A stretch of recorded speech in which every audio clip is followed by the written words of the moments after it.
Grand Dialogue. Sigeka Foba.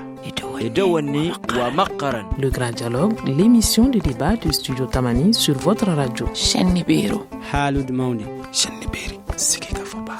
Le Grand Dialogue. Le Grand Dialogue. Mesdames et messieurs, bonsoir. Le forum de la presse de ce vendredi se penche sur deux événements qui dominent l'actualité, les attaques terroristes vécues par Paris le vendredi dernier et la prise d'otages qui était en cours jusqu'aux environs de 17h ici à Bamako, précisément à l'hôtel Radisson. Pour évoquer ces deux sujets, nous avons quatre invités. Lamfia Sinaba, il est journaliste indépendant. Bonsoir. Célia Dalmeida, elle est du journal du Mali, donc elle nous rejoindra au cours de l'émission. Youba Konaté, il participera lui aussi au débat, il est du Zénith Ballet, on le joindra au téléphone et nous avons dans ce studio Idrissa Deko est de Viva News. Bonsoir Idrissa. Bonsoir. Alors, mesdames et messieurs, bienvenue. Studio Tamani. Une prise d'otage à l'hôtel Radisson de Bamako qui a fait le tour des rédactions du monde entier depuis ce matin, selon des sources concordantes. Disons, deux hommes armés tenaient depuis donc ce matin plus d'une centaine de personnes dans les locaux de l'établissement. Des dizaines d'autres avaient été libérés dans un premier temps. Il y a eu un premier assaut, puis un deuxième donné par les forces de l'ordre. Alors le bilan, il est donc disponible, il est très lourd, on parle de 27 morts. Alors quelle lecture faites-vous de ces graves événements, Lamfia Sinaba? La première réaction, c'est d'abord de condamner ces actes barbares. Maintenant, comme lecture, c'est de continuer à être vigilant, de ne pas baisser la garde, d'intensifier les efforts qui sont en cours. Voilà. Alors, et vous, Idrissa Deko de Viva News? Bon, c'est à peu près la même réaction. C'est un peu surprenant. Pas surprenant qu'il y ait des attaques à Bamako, mais sous la forme que nous l'avons connue aujourd'hui, c'est vrai qu'il est un peu surpris parce que il faut dire que Bamako connaît maintenant que les terroristes, mais on a pensé que depuis les attaques de la terrasse et ailleurs, les gens avaient pris plus de dispositions et qu'on pouvait éviter ce qu'il y a eu aujourd'hui. Donc quand même une petite surprise, quoi. Alors Youba Konaté du Zénith Ballet est en ligne. Dites-nous, monsieur Konaté, ce qui s'est passé donc aujourd'hui à l'hôtel Harrison est un événement extrêmement grave. Oui. Bonsoir à tous, bonsoir aux confrères qui sont dans le studio, bonsoir aux auditeurs. Évidemment, comme les autres, moi j'ai dit, c'est de la consternation d'abord. La première réaction, c'est vraiment une réaction de consternation. Ensuite, mais au-delà de la consternation, face, n'est-ce pas, à la situation qui s'est produite il y a une semaine à Paris et celle qui était en cours juste il y a quelques minutes encore ici à Bamako. Et on en arrive à un constat. C'est-à-dire que nous sommes comme suspendus et nous n'avons pas beaucoup de solutions face à cette situation. Et vous avez vu la panique et le désarroi que ça a semé à Paris, la France. Où, avec tout ce qu'ils ont comme moyens, si vous avez noté les discours et tous les débats qu'il y a eu autour de l'événement, vous avez senti la Monsieur Konaté, en fait, dans la deuxième partie de l'émission, nous allons évoquer ce qui s'est passé donc à Paris. Pour l'instant, nous allons mettre l'accent sur l'événement du jour, c'est-à-dire la prise d'otage à l'hôtel Radisson. Oui. Ok, merci. Donc, par rapport à ça, c'est la même situation. Parce que comme l'a dit l'autre, les confrères sur place, nous sommes dans une situation, on ne pourrait pas dire qu'un attentat ou une attaque terroriste aujourd'hui à Bamako surprend quelqu'un. C'est sûr que ça ne surprend personne. Maintenant, quelle est la réponse que nous pouvons donner face aux éventualités? C'est ça la question. Parce qu'à des premières informations, il faut prendre ces informations avec beaucoup de recul aussi parce que la prise d'otage elle-même vient tout juste de se terminer. Donc, il y a énormément de fluctuations dans l'information. Mais toujours est-il dit que c'est sûr que les terroristes sont rusés. Vous avez vu l'heure de l'attaque. C'est vraiment pas évident de pouvoir contrer une telle attaque, quoi. Mais déjà, on constate que à l'entrée, n'y avait véritablement pas de force qui puisse opposer des résistances. C'était que des vigiles. Donc, c'est ça les problèmes. C'est ça les problèmes. Il va falloir vraiment que l'on réfléchisse, tant que nous serons dans la zone de turbulence, que les zones stratégiques, que nos autorités mettent un accent particulier sur la protection de ces zones-là. Justement, M. Konaté, l'hôtel Radisson se situe dans un endroit réputé sécurisé et pourtant les terroristes sont parvenus à s'y infiltrer. Ça doit faire peur, non, la situation là-bas? Et à ce niveau, ça doit faire peur, mais quelque part, pour revenir à ce que le confrère vient de dire tout de suite, je pense qu'à ce niveau, il y a lieu peut-être de revoir la loi concernant, à mon avis, les sociétés de gardiennage. Parce qu'aujourd'hui, d'après les informations qu'on a recueillies sur place, quand ils sont venus, ils ont commencé à tirer. Est-ce que si les vigiles avaient eu l'occasion, s'ils les avaient vus à temps, qu'est-ce qu'ils pouvaient faire, compte tenu du fait que chez nous, jusqu'à présent, les sociétés de gardiennage, c'est des armes à la rigueur des armes blanches. Je pense qu'à ce niveau, compte tenu de la spécificité, de la situation dans laquelle nous vivons aujourd'hui, je pense qu'à ce niveau, il y a lieu peut-être de revoir tout ce mécanisme-là. Maintenant, comme vous l'avez dit, c'est un endroit, une zone qui est réputée être très sécurisée. Mais quelque part, je pense que malgré cela, la vigilance doit être toujours de mise. Maintenant, très sécurisé, ce n'est pas pour dénigrer, parce qu'en de pareilles circonstances, ce n'est pas facile. Il faut faire extrêmement attention aux mots qu'on évoque, qu'on dit. Mais je pense qu'à ce niveau, on doit tenir compte de beaucoup de facteurs. Parce que chez nous, c'est vrai, depuis les événements de la terrasse, même bien avant, il y avait des structures là où on voyait des gens avec des scanners pour surveiller. Mais aujourd'hui, tel n'est pas le cas partout. Et même là où c'est partout, là, c'est vraiment déplorable quelque part, il faut le dire. Le contrôle, il n'est pas, à mon avis, à hauteur de souhait dans certaines structures. Vous avez l'impression que les Maliens ont un peu baissé la garde? Bon, je n'irai pas jusqu'à dire qu'on a baissé la garde, mais je pense qu'on peut encore mieux faire dans certains lieux, à mon avis. Idrissa Diko de Viva News. Bon, on parle de l'ACI 2000 comme étant un quartier ultra sécurisé. Moi, je connais aussi bien le quartier. Je ne vois vraiment pas en quoi est-ce que le quartier est ultra sécurisé plus qu'un autre quartier de Bamako. C'est vrai qu'il y a...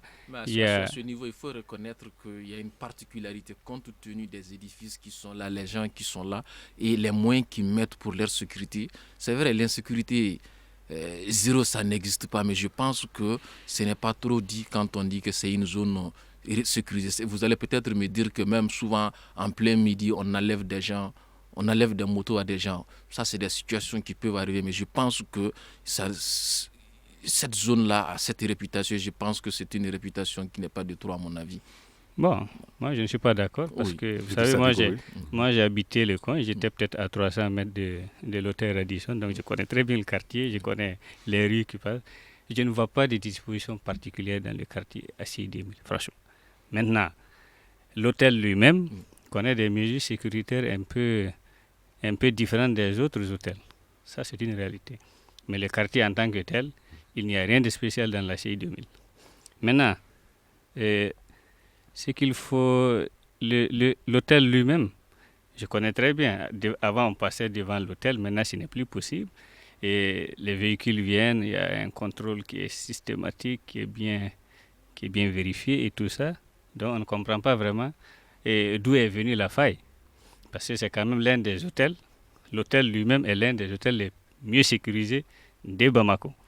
Maintenant, pourquoi est-ce que ce qui est arrivé ce matin est arrivé? Certainement que ceux qui ont perpétré cet acte ce matin ont eu le temps d'étudier le système sécuritaire, de prendre tout le temps, de prendre les informations nécessaires avant de le faire.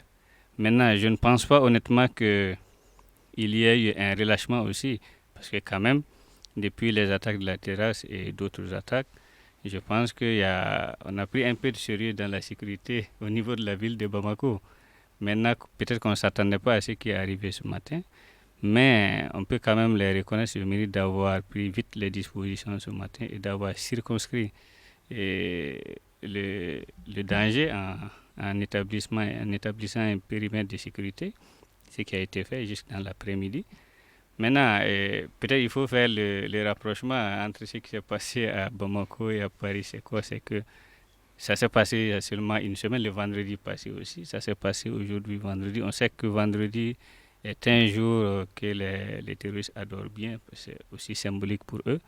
Mais il y a peut-être cette symbolique parce que les Français sont nombreux à Bamako également et on peut s'attaquer. Sur ce point, moi, je voudrais signaler un aspect, c'est de saluer la promptitude et le professionnalisme de nos agents de sécurité. Je pense que c'est quelque chose qui est très très important. Mais ce que je déplore à ce niveau, c'est que le périmètre de sécurité qui a été établi, il y avait des gens qui n'avaient rien à voir avec l'événement.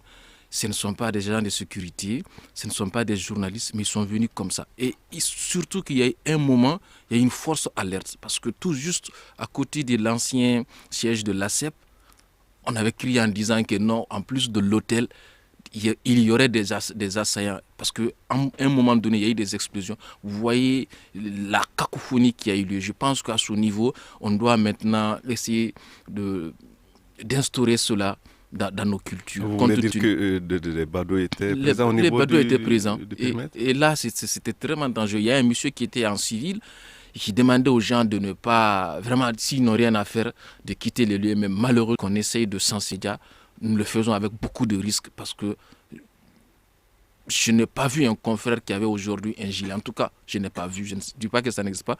Mais vous voyez les conditions dans lesquelles le travail se fait. Bon, si ça arrive, on ne le souhaite pas, quand ça arrive à un journaliste, on va dire qu'il faisait son travail. Mais à un badaud, bon, vous voyez que c'est déplorable de perdre la vie de cette manière. Youba Konaté est en ligne. Alors, Monsieur Konaté, on dit de l'hôtel Radisson et de la zone dans laquelle il se trouve que c'est un endroit sécurisé. C'est votre avis?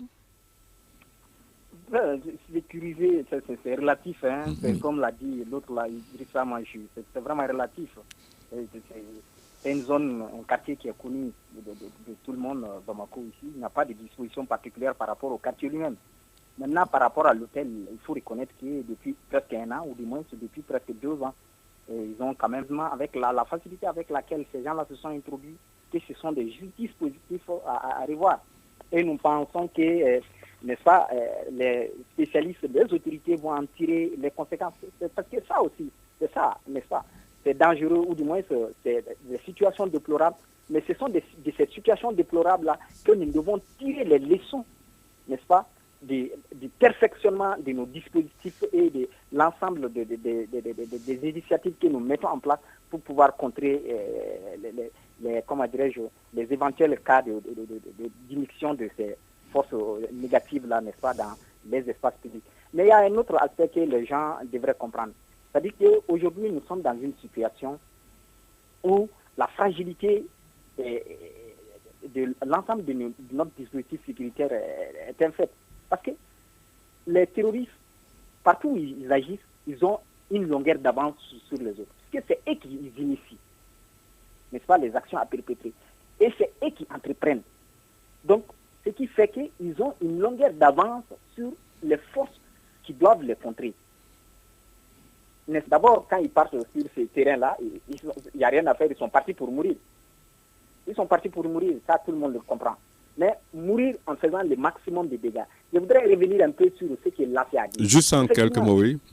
Oui, juste en quelques mots. C'est-à-dire que l'AFIA a tout à fait raison. Les dispositifs, mais il y avait un désordre autour du cordon de sécurité extraordinaire. Vous n'imaginez même pas ce qui se passe.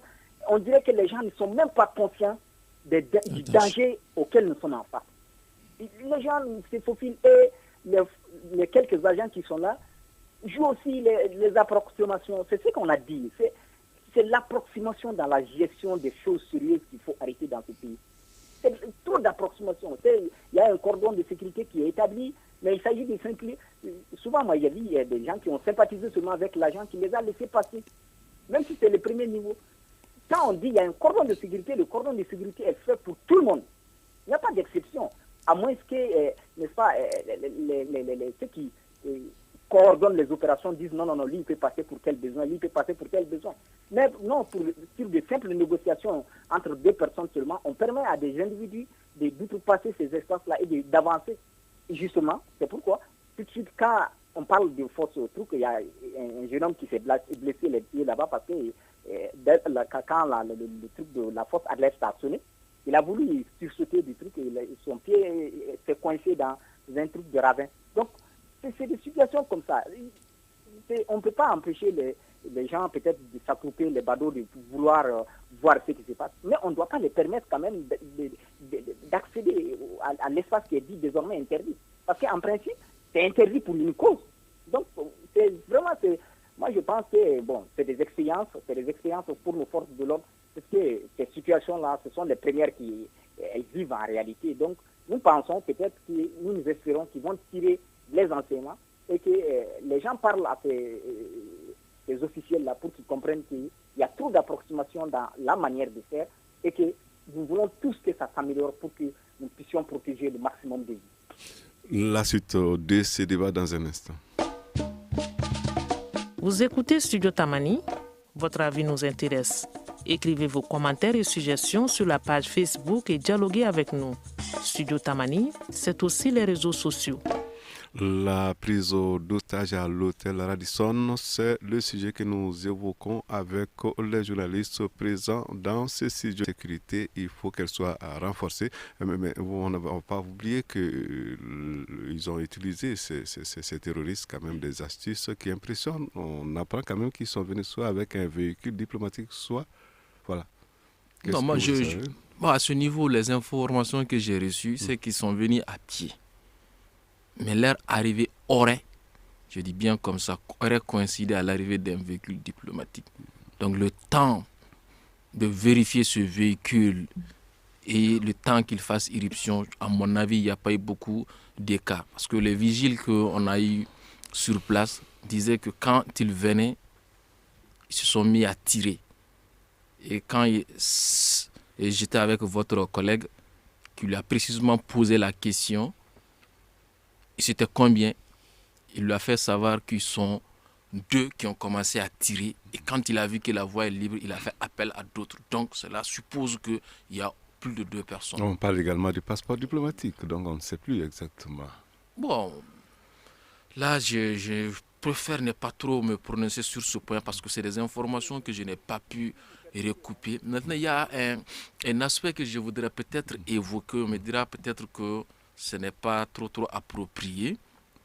C'est que quand on regarde les indices, les informations qu'on a reçues, c'est des assaillants qui parlaient anglais avec un accent nigérian, parlaient yoruba, et vu aussi qu'il y avait le milliardaire nigérian d'un côté qui était à l'hôtel, qui a séjourné parce qu'il était là à Bamako dans le cadre des journées minières tenues du 17 au 19 et qui a quitté Bamako à la veille. Je dis peut-être, est-ce que même si il s'agit d'une attaque terroriste, est-ce qu'il s'agit d'une attaque terroriste islamique, est-ce que la piste, le côté religieux, est-ce qu'il ne serait pas mis à ce niveau de ne pas trop focaliser sur ça et penser peut-être à une attaque ciblée ou encore un règlement de compte? À mon avis, c'est des éléments d'appréciation quand même qui sont là, qui ne doivent pas passer sous silence, parce qu'il y a trop de coïncidences à ce niveau. Alors, l'accent yoruba, l'anglais, ça fait peut-être penser un peu à Boko Haram. À Boko Haram aussi. Qui a fait allégeance à l'État islamique. L'État islamique. Bon, ça aussi, c'est une possibilité. Voilà. Idrissa Diko. Moi, je voudrais revenir quand même sur les failles observées sur le terrain. C'est vrai que les camarades ont déjà parlé je ne vais pas m'étendre là-dessus. Il y a eu tout un spectacle qui a été organisé autour de l'hôtel par les curieux. D'ailleurs, on a vu le côté ouest de l'hôtel où j'étais moi-même. Et il y avait toute une foule qui était sur la voie, et cette voie donnait directement sur l'hôtel. Et en temps, on voyait des fenêtres qui s'ouvraient, donc ça veut dire que véritablement c'était dangereux. Mais les forces de l'ordre elles-mêmes, c'est vrai, quelquefois, 1 ou 2 policiers sont venus demander aux gens de reculer, mais ce n'est pas suffisant. Il faut prendre toutes les mesures et amener les gens à respecter les mesures de sécurité. Donc honnêtement, à ce niveau aujourd'hui, il y avait tout le monde. Il n'y avait pas que les jeunes, il y avait même des femmes. Et n'importe quoi pouvait arriver à n'importe qui aujourd'hui. Mais au-delà de ça, au niveau même il faut qu'il y ait un peu plus de rigueur même dans la gestion de la sécurité. Parce que moi, j'ai causé aussi avec un responsable de la sécurité de l'hôtel qui m'a dit que, parfois, pour les fouilles, par exemple, il a vu que des personnalités arrivent et quand ils veulent procéder aux fouilles, mais un de leurs chefs peut descendre et il écrit dessus, mais il faut laisser ce monsieur passer. Donc, il faut que les mesures sécuritaires puissent s'appliquer à tout le monde. Surtout que fouiller, ça ne fait rien à personne. En tout cas, si soi-même on est clair. Donc, à ce niveau, honnêtement, on a des informations fortes. Maintenant, pour le reste, par rapport aux rumeurs qu'on a pu entendre, je pense que ça c'est normal, hein, ça arrive dans toutes les situations similaires. D'ailleurs, on a appris qu'il y a eu des attaques aussi au niveau de l'hôtel Columbus, qui est juste aussi à quelques mètres. Bon, en temps, on a dû faire un tour, il n'y avait vraiment rien du tout. Mais ce sont des choses qui peuvent arriver, qu'on peut comprendre. Mais les mesures sécuritaires doivent être vraiment renforcées et surtout appliquées rigoureusement. À ce niveau, on a appris qu'au niveau de l'hôtel Radisson, bien que les dispositifs sécuritaires soient réels et vraiment plus réels que dans certains endroits de Bamako, ça ne concerne pas tout le monde. Il y a des gens visiblement qui sont un peu au-dessus de la règle. Et ça, il faut revoir. Alors, nous avons donc en ligne Youba Konaté. Il a suivi les événements, il a entendu votre lecture des choses. Alors, nous allons lui demander de nous faire part de sa réaction. Oui, merci une fois de plus. Mais par rapport, je voulais répondre sur ce que l'ancien a dit tout de suite. Et effectivement, bon, peut-être, c'est pas exclu que tout ce que j'avais dit au début, tout ce que nous avons comme information aujourd'hui est très relative. Hein. Nous n'avons rien de vraiment formel. Maintenant, quand tu as la rumeur qui dit que les assaillants parlaient un peu anglais et qu'ils avaient un accent yoruba, ça peut être vrai. Et si ça c'est vrai, mais puisqu'entre-temps, il faut signaler que nous avons une revendication. Justement, la question, c'est le nom d'Al-Mourabitoun de Mokhtar Ben Mokhtar qui est cité. Il aurait revendiqué l'acte criminel. Revendiqué l'attaque. Maintenant, est-ce que... Mais tout ça aussi reste à vérifier. Justement, si vous permettez à ce niveau, je pense qu'il y a aussi cette tendance à chacun veut tout de suite revendiquer. Et dans ce cas précis, il serait très difficile, compte tenu du fait que les assaillants, selon les dernières informations, qui seraient tous tués. Donc à ce niveau, il serait très difficile de se faire une idée de la véracité de cette revendication. Le message de Al-Mourabitoun reste à être authentifié. À confirmer, à authentifier, c'est vrai, mais cela n'empêche que, contrairement à ce que la FIA a dit, on peut toujours savoir qui a... Puisque les groupes qui sont là peuvent donner des éléments concrets par lesquels on peut authentifier qu'effectivement les assaillants étaient de leur camp. Très facilement, ils peuvent donner des indices. Ça, c'est une possibilité. Et très facilement, on peut aussi retrouver sur ceux qui ont été tués des indices qui peuvent vraiment dire où ils sont venus. De quel qu'en soit, n'est-ce pas, ce qui se passe, dire que c'est peut-être un règlement de compte ou bien non, je ne pense pas. C'est vraiment une attaque criminelle. Non, attendez, je ne nie pas le fait qu'il s'agit d'une attaque criminelle, mais l'aspect règlement de compte, je parle de cela, c'est une hypothèse. Non, je sais que je suis en train d'exclure. C'est-à-dire que pour moi, très clairement, il y a une attaque terroriste. Oui. Maintenant, si la version ou la rumeur que nous avons par rapport à tout ce qui est du côté nigérien, on peut craindre maintenant qu'il y ait une connexion entre les Al-Mourabitoun qui sont du côté mauritanien et, n'est-ce pas, comment dirais-je, les Boko Haram maintenant. Mais depuis un certain temps, on a tendance à aller vers cette solidarité entre guillemets entre les groupes terroristes. C'est ce qu'il faut craindre parce que ces groupes-là, il faut les comprendre parce que très facilement, et vous voyez, sinon quelle est l'explication ou quelle est la retombée que Boko Haram se soumet à l'État islamique, n'est-ce pas? Il n'y a pas de truc très direct entre eux. Mais vous comprenez que tout ça est stratégique et plutôt... et c'est plus même des effets d'annonce qui font que le message de terreur là passe. C'est surtout ça. Il faut que le message de la terreur passe.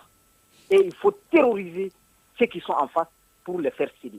Justement, c'est tout l'enjeu. Idriss Adiko de Viva News. Bon, comme ils l'ont dit, il faut peut-être attendre encore un peu pour avoir davantage d'informations précises. Sinon, on parle des Mourabitoun et d'autres, mais souvent, on ne voit pas à côté. Il y a Dagali aussi qui n'est pas très loin. J'allais le dire, certains pensaient déjà à lui, à Yad Agali, qui avait d'ailleurs proféré quand même des menaces. Voilà, donc ça aussi, c'est une possibilité. Il y a juste quelques jours, justement, il a menacé. Et donc, pourquoi surtout que cet hôtel n'abrite pas que des délégations étrangères. On sait qu'il y a également très souvent les délégations venues, justement, et représentant les groupes armés logent aussi dans cet hôtel. Il y a beaucoup de réunions qui se tiennent là-bas. on peut aussi faire ce lien. Donc, il y a tout un tas d'hypothèses qu'on peut formuler et qui peut vraiment peut-être guider les gens. Moi, je voudrais seulement faire... j'ai remarqué quand même quelque chose lors de cette opération. Je crois qu'il n'y a pas eu excessivement de tirs. À chaque fois qu'on entend, par exemple pour l'après-midi par exemple, il y a eu un tir à 13h44, 14h54, 15h. Et souvent on peut faire 1 heure de temps sans qu'il n'y a pas eu de rafales genre régulièrement.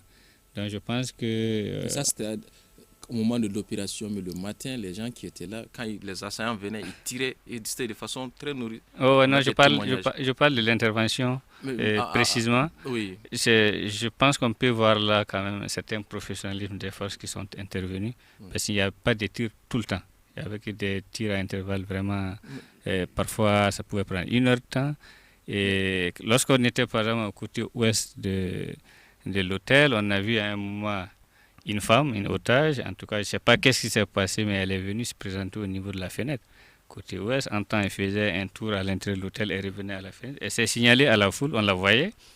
Et juste la fenêtre juste qui était à côté, dans l'autre compartiment, on a vu 2 soldats occidentaux, on ne sait pas si c'est des Français, en tout cas c'est des Blancs, qui sont venus à la fenêtre où ils avaient déjà fait une détonation il y avait quelques minutes. On voyait même s'échapper de la fumée. Et on leur a fait signe qu'il y avait une dame juste à côté. Il a voulu pointer un peu l'arme. Les gens ont fait signe, non, c'est plutôt une otage.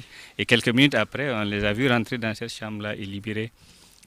Donc on n'a pas beaucoup vu peut-être du côté ouest, en tout cas les gens, les soldats de l'armée française au niveau des fenêtres, mais c'est eux et ensemble. Et les FAMA, les soldats occidentaux qui ont intervenu ensemble. Donc les forces armées maliennes étaient là, les Français étaient là, on dit que les Américains aussi étaient présents à la Fiacinaba.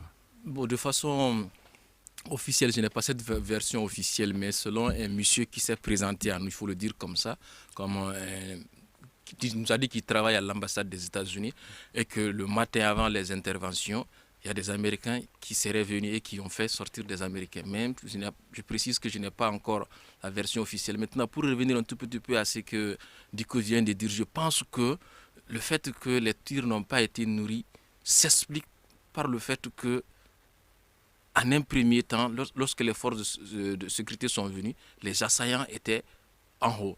Donc, il fallait aller étage par étage, sécuriser étage par étage. Je pense que c'est cela qui explique le fait que les tirs n'étaient pas nourris, n'étaient pas faits de façon successive, à mon avis.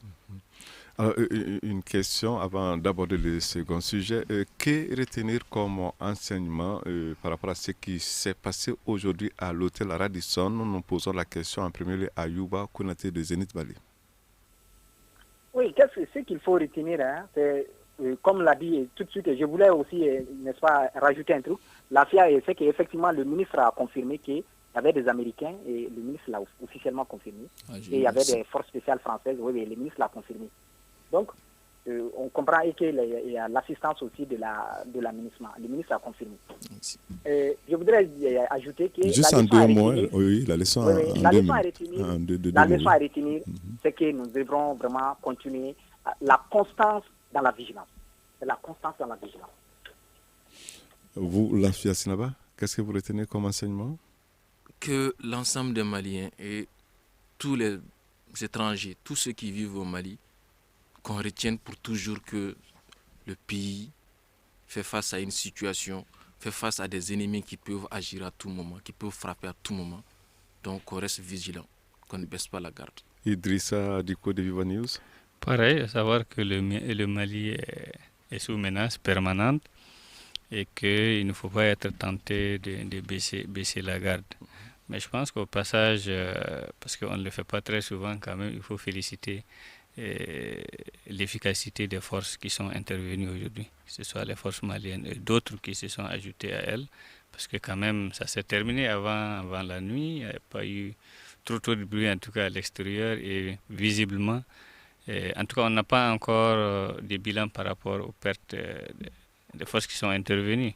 C'est qu'il y a eu quand même des blessés, on a dit qu'il y a eu des blessés, mais est-ce qu'il y a eu, par exemple, des morts? Les 27 morts dont on parle? Non, dans les rangs même des forces d'intervention. Donc, ça veut dire surtout des blessés. Voilà, on parle plutôt de blessés. Ça veut dire qu'il y a, comme je l'ai dit, un certain professionnalisme. Et il faut vraiment encourager, féliciter les forces et demander à ce que la population reste vigilante et qu'elle puisse collaborer. Mais cela dépend également aussi de la confiance qui sera établie entre les forces et la société civile. À 18h46, nous allons observer une seconde courte pause. Une réaction, un avis, un commentaire. Réagissez sur la page Facebook de Studio Tamani et restez connectés avec nous. Studio Tamani sur les réseaux sociaux pour vous faire entendre. D'un acte terroriste à un autre, malheureusement, cette prise d'otage à Bamako intervient juste une semaine après les attaques perpétrées par Daesh. En tout cas, elle a réclamé, elle a revendiqué l'attaque à Paris. Autant d'attaques des victimes dans une même journée, la France n'avait jamais connu cela.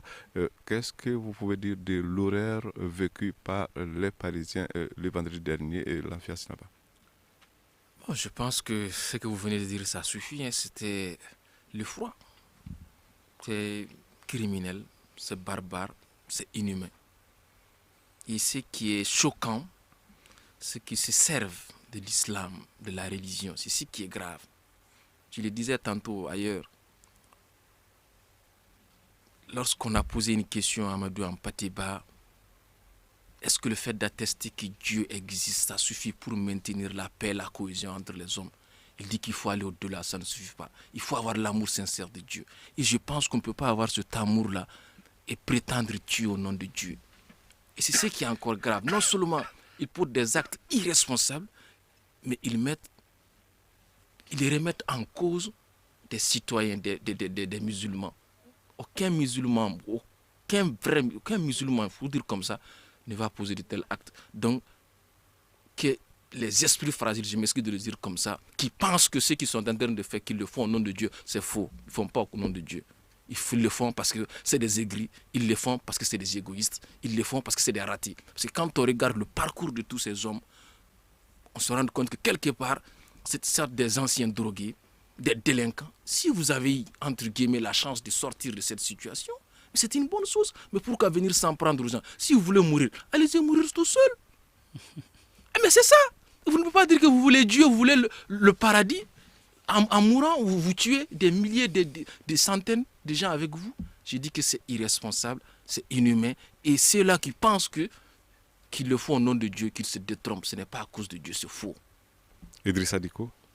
Bon, comme l'horreur n'a pas de nationalité et quel que soit l'endroit où ce genre d'actes sont perpétrés, c'est tout le monde qui doit être indigné et qui doit être concerné. D'ailleurs, ce qui s'est passé en France touche aussi bien les Français que les Maliens, parce qu'on sait qu'il y a beaucoup de nationalités, y compris des Maliens, qui ont été touchés dans les attaques à Paris.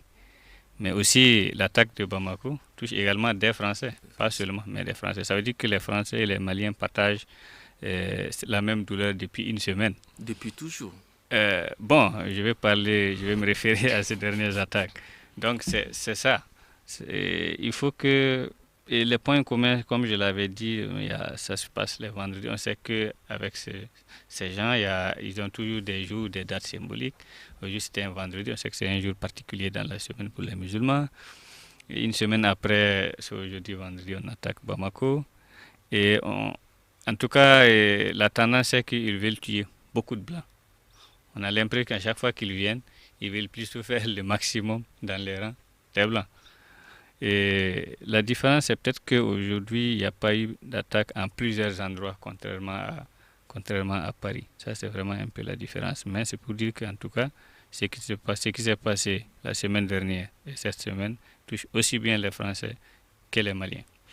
À ce niveau, il faudrait dire qu'on a eu la chance, parce que lorsqu'on était sur le terrain, il y a eu une rumeur, il faut le dire comme ça, pour revenir à la situation à Bamako, oui. Parce qu'à quelques centaines de mètres de l'hôtel Radisson, dans le carré, quand on quitte au niveau de la boulangerie Badjelika pour venir à l'intersection qui va vers Radisson, il y a un véhicule qui a été sécurisé. Les policiers ont mis un cordon sécuritaire là-dessus.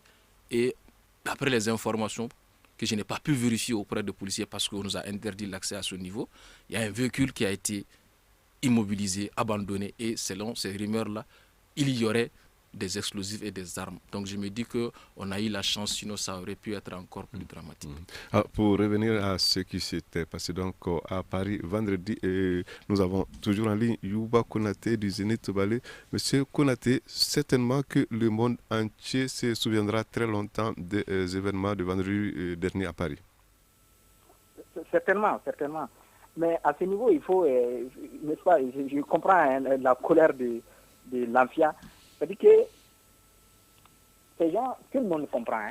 Quand vous prenez par exemple la kamikaze qui s'est fait exploser à Paris, on dit qu'elle est alcoolique. Elle est connue de tout le monde, presque dans son quartier. Elle est alcoolique, elle boit de l'alcool n'importe quoi. Et voilà, elle s'est fait exploser au nom de l'islam. Vous comprenez tout le paradoxe. Mais il y a un travail à faire.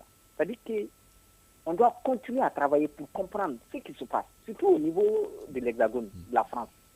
Parce que véritablement, tous les spécialistes sont parvenus à la conclusion que 80 à 90% de ces gens qui se font exploser ne sont même pas des musulmans pratiquants. Mais qu'est-ce qui se passe?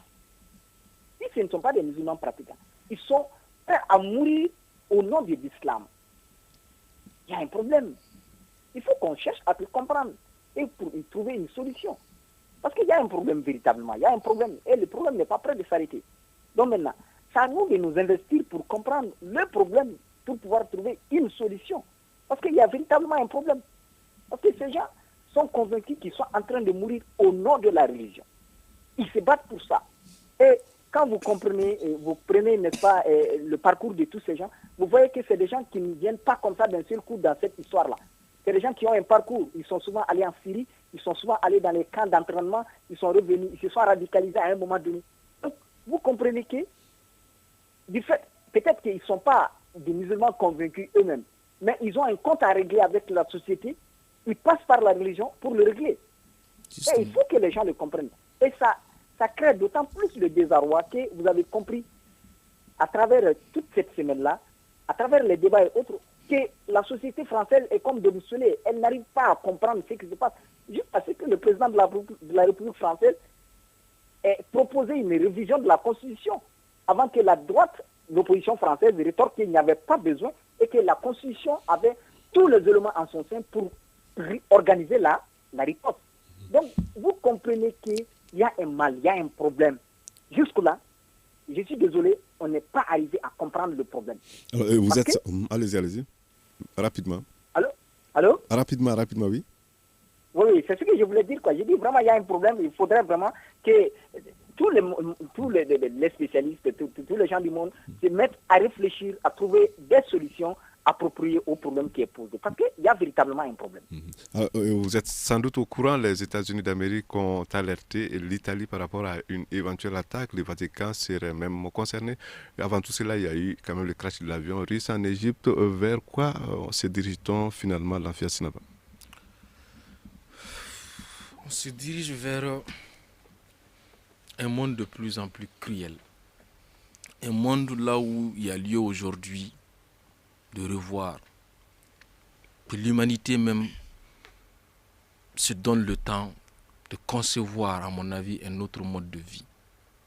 Faire comprendre que ce qui se passe aujourd'hui, ces attentats kamikazes et autres, ce n'est pas compatible au monde dans lequel nous vivons aujourd'hui. Je pense que ça doit être un discours unique qui doit être prôné à tous les niveaux. Parce qu'il est question aujourd'hui d'atteinte à la civilisation même humaine, à mon avis. À vous la parole, Idrissa Diko de Viva News. Bon, moi je voudrais un peu revenir sur ce que j'ai pu... on pouvait s'attendre à ce qu'il y ait des conséquences aujourd'hui par rapport aux attaques. C'est vrai qu'il y a beaucoup de services qui n'ont pas ouvert au niveau en tout cas du quartier de la CI 2000. Mais je pense que les mosquées, j'avoue que je n'ai pas fait le tour de beaucoup de mosquées, mais au moins celles que j'ai pu voir au niveau de la CI étaient vraiment fréquentées aujourd'hui. Et je ne sais pas pourquoi ça veut dire que les gens ne se sont pas fait trop de soucis par rapport à ça, ou bien il n'y a pas eu d'appel à éviter les lieux de culture. En tout cas, moi, j'ai remarqué à ce niveau, lors du point de presse, le ministre a a fait des annonces pour dire que les conditions, il a donné des assurances pour que les gens puissent aller lors du point de presse. Et je pense que ça a été une très bonne chose parce que l'un des objectifs, c'est de nous faire peur. Si jamais on a peur, c'est fini. Donc les fidèles étaient rassurés. Ok, non, en tout cas, j'avoue que ces fidèles-là étaient nombreux aux mosquées. Maintenant, il faut aussi, c'est de la responsabilité de tout le monde maintenant, y compris les religieux eux-mêmes, qui doivent, je crois, se mettre avec plus de vigueur dans ce combat-là. Puisque ceux qui commettent ces actes-là disent le commettre au nom de l'islam. Mais c'est un coup qu'on est en train de porter quand même à l'islam. Oui, ça fait quand même ça peut entacher. Maintenant, c'est comme je l'ai dit, c'est les responsables de la religion qui doivent maintenant vraiment prendre ce combat-là à bras le corps. Les chefs religieux sont là, ils sont suffisamment outillés pour savoir que ce combat qu'ils sont en train de mener n'est pas celui des musulmans, donc c'est à eux, plus que même, je me dis que c'est leur combat, plus que même les autorités, et de monter au créneau et de dire que voilà ce qui se passe, ce n'est pas l'islam du tout.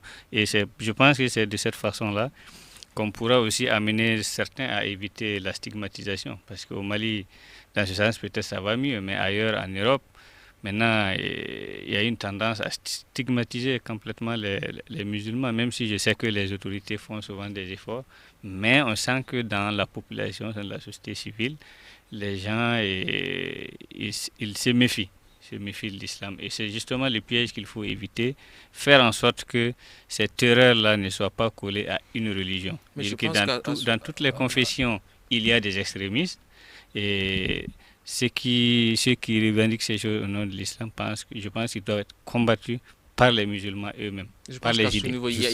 Il y a des efforts en cours, et même demain sur le 21, un forum devait se tenir. Je ne sais pas si les organisateurs maintiennent toujours l'événement. Sinon, il y a un forum qui doit se tenir du 21 par rapport à un islam tolérant et la paix. Ok, cela est bien compris. Yuba Konaté, Zénith Balé, il est en ligne. Alors, dites-nous, M. Konaté, quand les États-Unis annoncent d'autres attaques, d'éventuelles attaques au Sahel là, alors qu'est-ce que ça vous dit?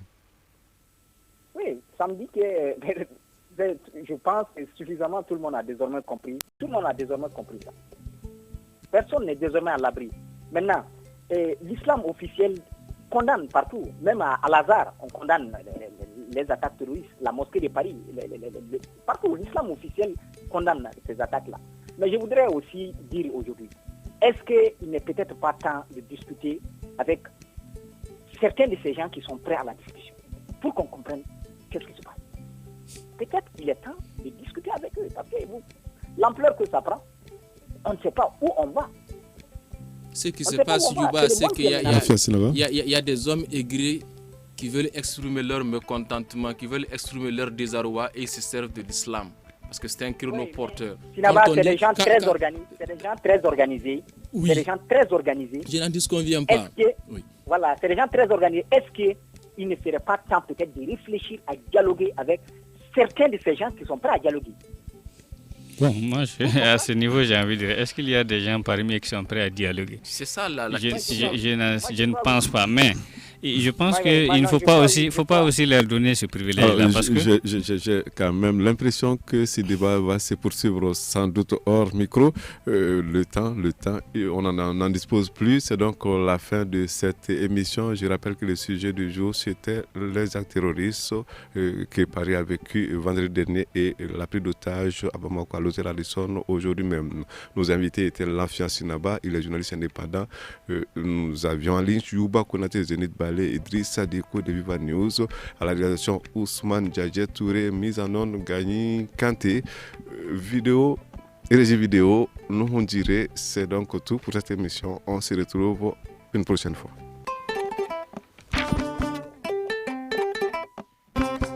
Le grand dialogue. Le grand dialogue, l'émission de débat du studio Tamani sur votre radio.